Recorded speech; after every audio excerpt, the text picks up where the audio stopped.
Depuis 1999, le Barça vit une crise sportive sans précédent. 4 saisons blanches d'affilée, 6e de Liga en 2002 et 2003. Le club n'est plus un grand d'Espagne et absent de la scène européenne. Un bilan qui oblige Juan Gaspar à présenter sa démission. Pour le remplacer, Juan Laporta. Fraîchement élu président, l'Espagnol veut lancer une nouvelle ère. Pendant sa campagne, il promet l'arrivée de David Beckham. Mais l'Anglais préfère signer au Real Madrid de Florentino Pérez, en bien meilleure santé à l'époque. La recrue phare de l'été se nomme donc Ronaldinho, contre un chèque de 30 millions d'euros. Après les succès de Romario, Ronaldo et Rivaldo, les socios sont emballés par l'arrivée d'un nouveau Brésilien. Dès son premier match au Camp Nou, Rony leur donne raison.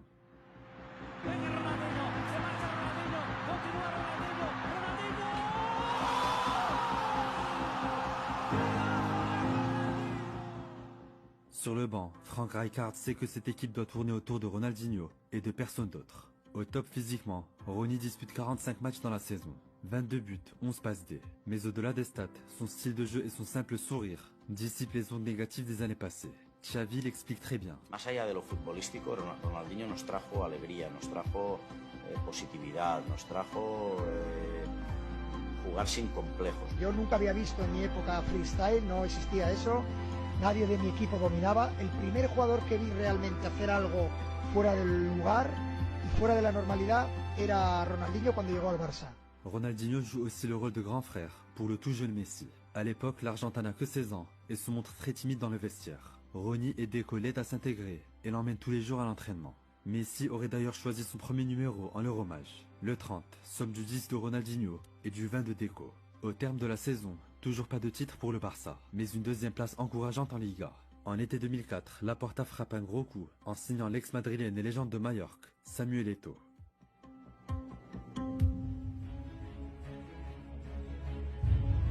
Ronaldinho, atenció, aquesta encomassada, Ronaldinho va aquí, atenció ara, Ronaldinho, se'n va Álvaro, Ronaldinho se'n va sol cap a la porteria, li surt el pas Luis García, Ronaldinho se'n va cap a la porteria.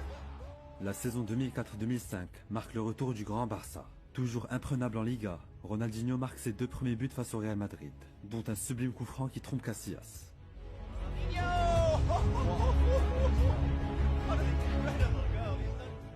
À 25 ans, le Brésilien découvre aussi la Ligue des Champions. En phase de groupe, son but à la 90e face au Milan AC qualifie le Barça au 2e tour. Énorme soulagement à l'époque.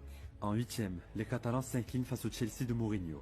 Mais devant leur télé, les spectateurs retiennent aussi l'extérieur du pied et l'insolence de Ronaldinho, qui agace un certain Claude Makelele. Mais à un moment, il commençait à dire, tu te rappelles, il y a eu une situation, tu te rappelles? Je me rappelle. Il arrive, il bloque le ballon, il commence à... Moi, j'avais dit, petit, je préfère que tu viennes, tu me traites dans bonnes conditions. Mais tout ce truc-là de PlayStation, je vais t'envoyer à l'hôpital. Malgré ce revers, le Barça continue sa promenade en Liga. En fin de saison, R10 délivre 6 assists en 6 matchs, dont ce caviar pour le premier but en pro de Messi. 2 ans après les arrivées de Rijkaard et Ronaldinho, les Catalans sont champions d'Espagne. Le projet Laporta porte ses fruits, et ce n'est que le début. Alguero comes to meet him. He goes past Alguero! Ronaldinho to make it 3-0. Goes past Alguero and he isn't there and puts it through the legs! A master at work! A-t-on déjà vu un tel sentiment d'impuissance sur un terrain de football? Ce soir-là au Bernabéu, ce n'est pas 1 ou 2 supporters merengues qui ont applaudi Ronaldinho, mais quasiment tout le stade. 2 buts presque identiques en partant du côté gauche. Casillas et Sergio Ramos ne peuvent rien faire, si ce n'est admirer le meilleur joueur du monde. Awesome. You are watching one of the all-time greats at the peak of his powers. Quand on est petit, on se prenait pour Pelé, puis ceux d'aujourd'hui se prennent pour Ronaldo et Ronaldinho.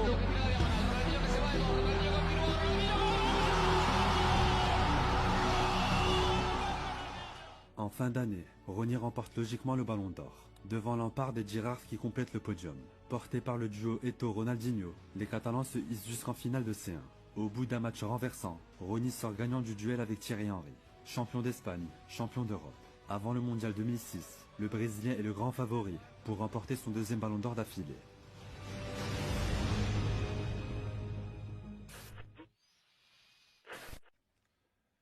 Three Brazilians in the ball. What else do you need? Juega bonito.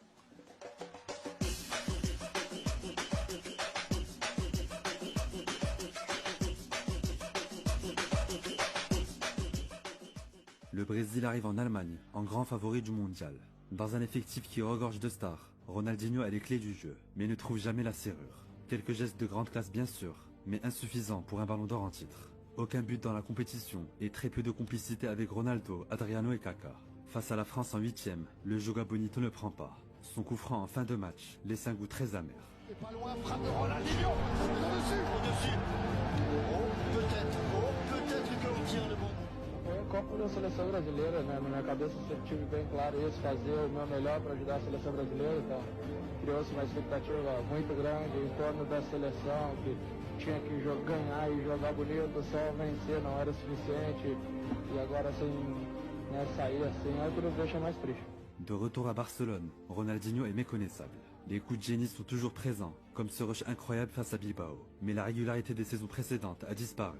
Les médias espagnols critiquent de plus en plus l'hygiène de vie du Brésilien. Abus de tapas, sorties nocturnes, excès d'engagement publicitaire. Tout cela réduit drastiquement son temps de repos. À partir de 2007, avec l'arrivée de Thierry Henry et la montée en puissance de Messi, Ronny débute souvent sur le banc. Une situation qui divise la toile. Ronaldinho es demasiado buen tipo, demasiado buen jugador como para que se lo critique. Ronaldinho le dio todo al Barcelona.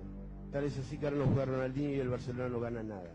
En mars 2008, Ronaldinho inscrit son dernier but avec le Barça, d'un sublime retourné.